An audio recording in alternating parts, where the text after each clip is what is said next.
Now you might ask why I want to come back and be on the Adelaide City Council yet again after so many years.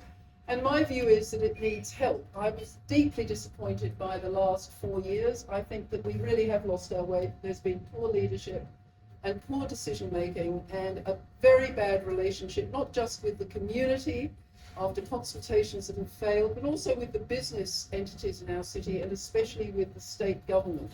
Now, I don't know that I would always agree with the state government. In fact, I'm pretty angry at the moment over the park plans, and I'm really cross about the damage to our planning laws that have occurred. But we really have been missing in action and need to find a way to negotiate with the people who have the power and the money. I believe that I have some capacity to do that because although I will clearly be fighting the government over the park plans and heritage and planning issues, there are many things where we can agree and get progress for the city. And if I were asked what were the things I wanted to deal with apart from heritage and planning and park plans, I'd have to say there are probably 4 big issues that affect our community that are not being dealt with and should be. Obviously, some of them are related to the COVID experience, and we are clearly suffering from retail decline.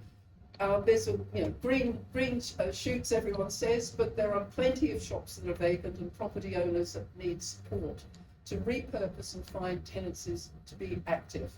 There are also lots of related issues, office occupancy, and again, property owners need support to manage that. And part of the issue we have in the city, of course, is that we have a housing crisis. And the housing crisis plays into the post-COVID problems. Because of our housing crisis, we have too few young people in the city. We have insufficient accommodation for essential service workers. And of course, there will always be luxury properties built, but we don't have enough housing for people who do the work. And that plays into our skills shortage. It breaks my heart to see the restaurants I love have to not open for breakfast for 2 or 3 days a week because they can't fill their rosters.